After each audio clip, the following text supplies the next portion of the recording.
Hey everybody, welcome to your Taurus horoscopes for this week of August 27th to September 2nd. I was going to say happy birthday, but we're not in Virgo yet. Never mind. Scratch that. Scratch that. Let me screw my brain into place so it's actually working today. We got some fun stuff going on. Actually, we're missing out on the moon this week. It's coming next week, but we're just barely missing it this week, which is good. And we still continue to have a grand trine and a grand sextile going on between Uranus and Jupiter, which are both continuing, of course, to be in your sign this week. And Uranus is going retrograde this week, actually, which I think I did know was coming up. So, and in the midst of Uranus's retrograde, actually, this is really interesting. You guys are earth signs, you're fixed earth signs.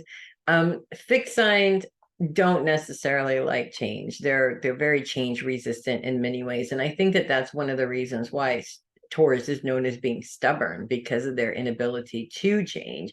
As the fixed signs change elements, that inability to change does change a little bit, but you guys really do have a tendency to really take that to a new level at times. Uranus's influence direct is, no, you have to change, you have to change, you have to change, change.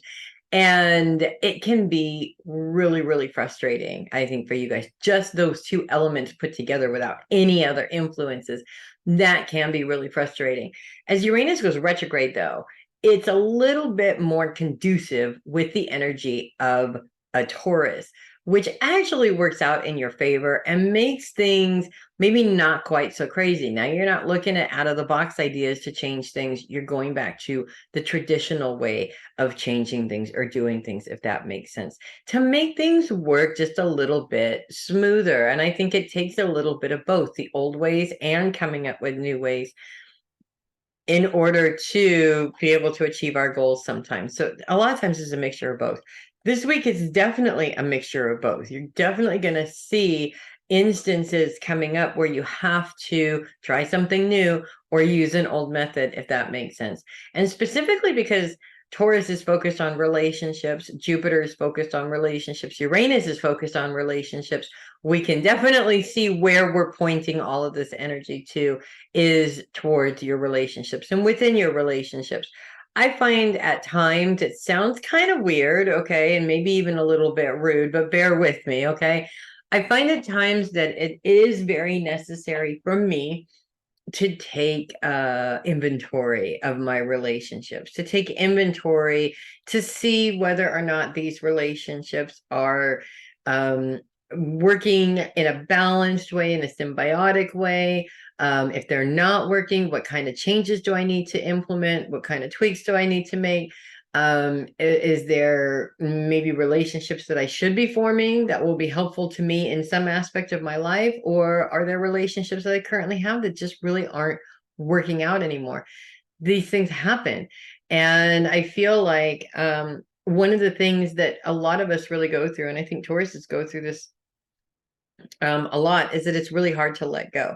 Now, when you guys let go, you let go. It's like chunk person cut out. You never even look at them again. They're not even brought up again. But up until to get to that point, it really is difficult to let go of a relationship that just may not be working for you, or may not be working in your best interest at this time. Uranus, no, Jupiter continues to be square with Mercury. Mercury is still retrograde. Now we're ending the week on the 2nd. That means that the 3rd is, did I say Mercury? I'm talking about Venus here, not Mercury. The 3rd is the end of the Venus retrograde. We'll get to Mercury in a minute. The 3rd is the end of the Venus retrograde. So this is literally the last week of this Venus retrograde, which is kind of a good thing. It's been a little bit difficult, I think, for a lot of people, especially for those signs where Venus is your ruling planet, such as Taurus, and then, of course, Libra as well.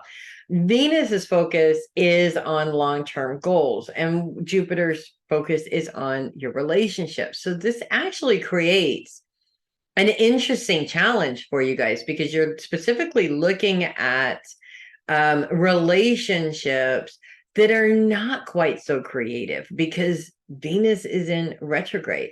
Like, we're not looking for these soft and fluffy, loving, open, sort of creative relationships. We're actually looking for something a little bit more solid.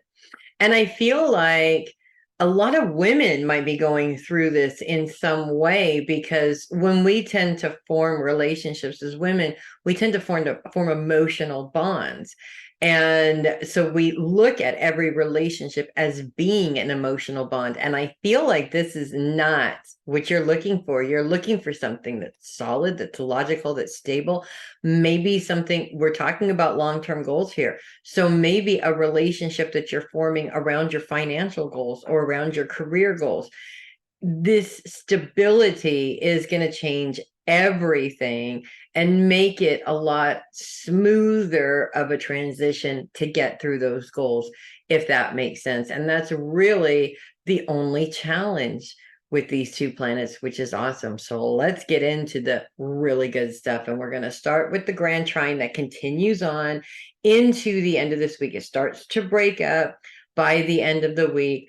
Uranus and Jupiter will still continue to be in a trine with Pluto, and in some cases will continue to be in a trine with Mercury, but they all won't be in trines with each other, if that makes sense. We also have the moon playing into this at the beginning of the week. We have Mars playing into this as well. So there's a lot of planets. I mean, we're talking 1, 2, 3, 4, 5, and 6 for a day or so. There's 9 planets. Almost all of them are playing into this grand trine, which is really, really cool energy. A grand trine means that all of these planets are in the same element. So we have planets in Virgo, we have planets in Capricorn, we have planets in Taurus, all interacting together and helping each other out. Pluto and the moon at the beginning of the week, their influence is really on the mind and how the mind works, and reminding you that your thought process really can make or break your success. If you are stinking thinking, if you're telling yourself that there's no way you're going to be able to do that, you're not going to do it. It's as simple as that. You will not motivate yourself to get up and get it done. And yes, I said motivate yourself because trust me, most of my life is, if I don't motivate myself, it just doesn't get done. That's kind of how my energy is. And then, of course, we have Mercury, which is still retrograde. It just went retrograde last week, so we're not going to be off the hook yet, unfortunately, as well as Mars, both planets focused on those who support you. And again, you're over here focused on relationships. Now, this is a really big part of your inventory when you think about it, because you want to make sure that you're building relationships with people who are supportive as well as needy. Every person on the planet is going to be needy. The difference is whether or not that relationship is balanced in some way, that it's symbiotic, that you're both helping each other out, and it's not a one-sided relationship, because those relationships just suck. And Pluto's influence on the mind is reminding you to make sure that you're looking at these relationships in the right way. Remember, with that square with Venus, we're not looking to form any emotional relationships right now. We're looking to form relationships that are going to help project us in the in the direction that we want to go in terms of our goals.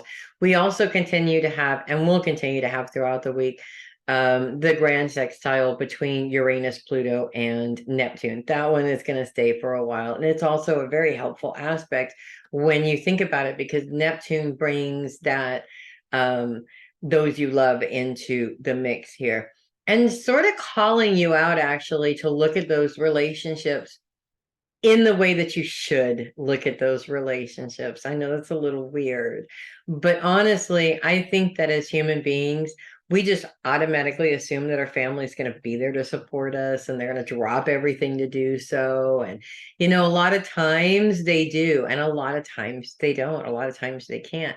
But I think the really big thing is to look at your perception of that and make sure that you're not taking that for granted. A lot of people do, I mean, if you think about it, I've been on both sides now, kid and mom. Kids always take advantage of their parents. They just assume they're going to be there forever until the day that they're not. It's a part of human evolution that apparently hasn't changed since there was humans. So this is a time for you to be able to reflect on yourself and make sure that you're not inadvertently doing that without realizing that you are. And of course, making sure that nobody is doing that to you. That's also very important. So lots of stuff going on, but a lot of really good stuff going on for you guys. So that's what I have for you guys this week. If you love your horoscopes, do click the link in the description and send me a copy. You know how much I love that. If you are just listening instead of viewing, that's ko-fi .com/heavy metal psychic, and do go and check out heavymetalpsychic.com. So much stuff going on there. Did you know you can book services right there on the website? Super easy peasy. I'm Melissa Bruce, the Heavy Metal Psychic. Thank you guys for hanging out another week, and I will see you guys next week. In the meantime, you've got a lot of really good stuff going on. So I expect a lot of really good stuff out of you guys this week. Make it a great week, everybody.